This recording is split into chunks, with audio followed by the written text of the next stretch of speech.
Hey,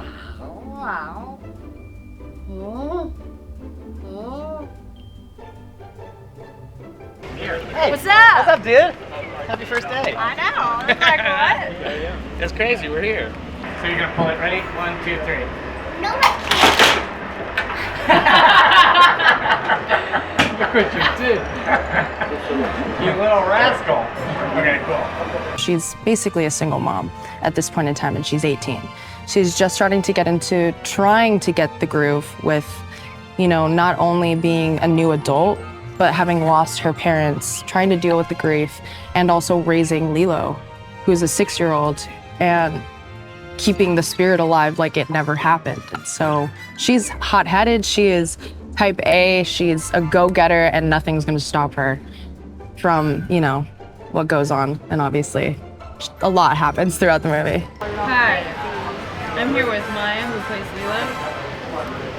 Can you tell me what your name is? Maya. Maya. See, Mark. And back. We're rolling.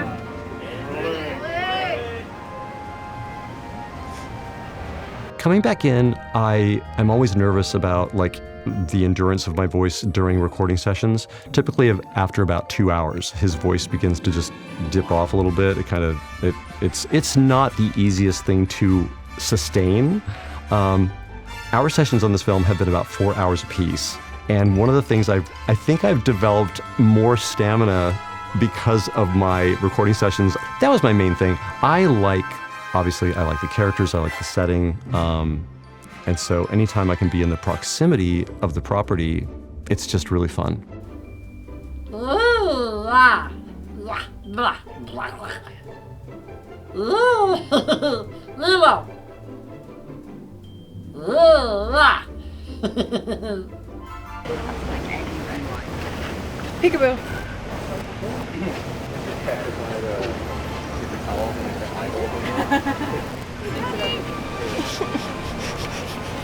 When I hear working, it makes me so happy. Like, it makes my heart get very happy. So every time when I'm working, and then I only do work for like one film for one day, I usually like get a little bit sad because I want to work some more. You too. Bye-bye. How are you doing today? Good. Dang. That's awesome. And go. Yuri. Background. And background. Not yet. Go, team. I think what's fun for me personally is to play someone villainous or a creature that's villainous. I don't think I've really done any of that, and it's kind of fun just to act with your menacing face. And Jumba, to me in the animated thing, he was not almost... This one I think is more villainous to me, because he takes the human form. I think he's gonna maybe be seen as a little bit more villainous.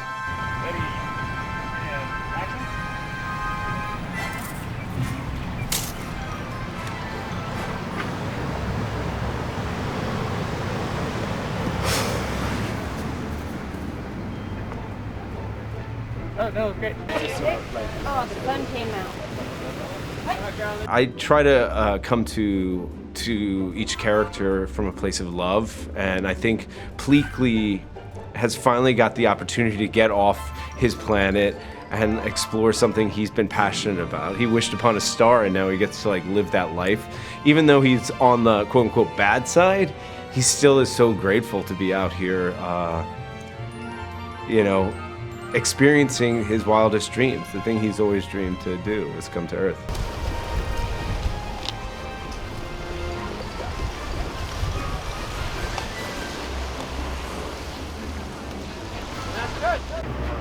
Good job, y'all. One more.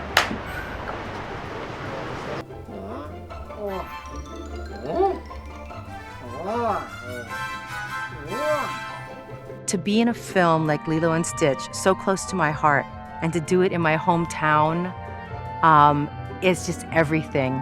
It just makes me so happy to be here right now to represent my upbringing and everything I love about the islands. And it's quite something to have been a part of the original film, the animated feature, 21 years ago. How is that even possible? When I heard that they were going to be doing Lilo and Stitch, I thought, I have to be a part of this, just for the legacy and the curiosity of seeing how they're going to translate such a much beloved animated feature into a live action world. You look great. Thank you. Hello, aloha. So, your first name. Say hello to the bad guy. Hey, I'm not that little. Aloha. We're not bad. We're just written that way. He is not a social worker at all, but that's his undercover that he is gradually learning that he is undercover, so it's a little tricky for him. And he forgets at times that he has a dual role here in order to achieve his goals. But he is a top drawer operative, security, and he always gets his person, man or woman or thing.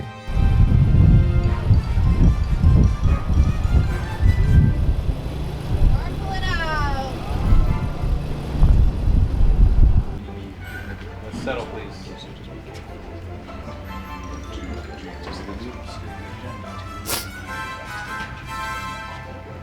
Camera.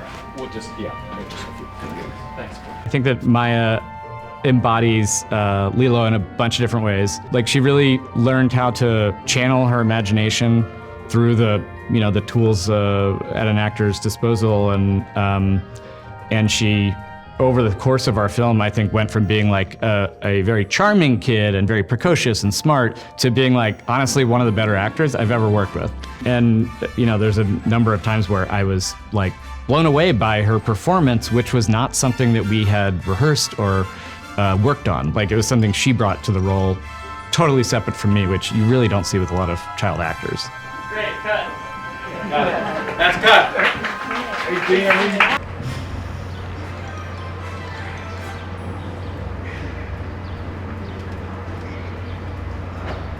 Okay, cut.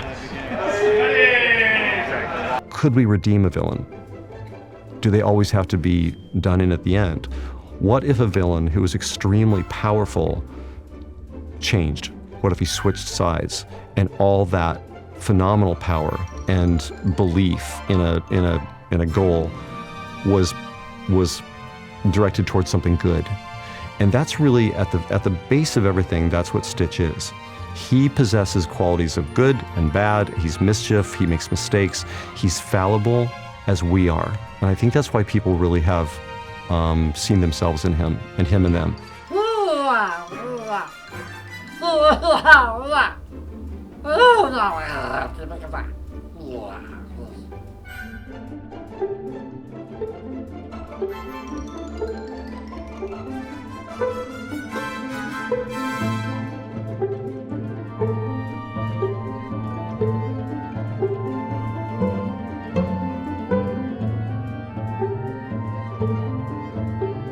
I think that Sydney embodies Nani in a number of really great ways. She had an energy to her in her audition, I remember, that it felt like she was clearly an older sister, which she is. I mean, she's like very good with comedic scenes and she's kind of a natural comedic actor, but like I felt the character coming out. It's really hard to be frustrated funny. Like, it's hard because some people, when they get frustrated, they're just frustrated and you empathize with them in that way, but like, it's not necessarily funny. And I think the Nani character like has to be both at her wit's end and hilarious and be a physical comedian. So all the, checking all those boxes is a tall order for any actress, but I felt like Sydney really nailed it.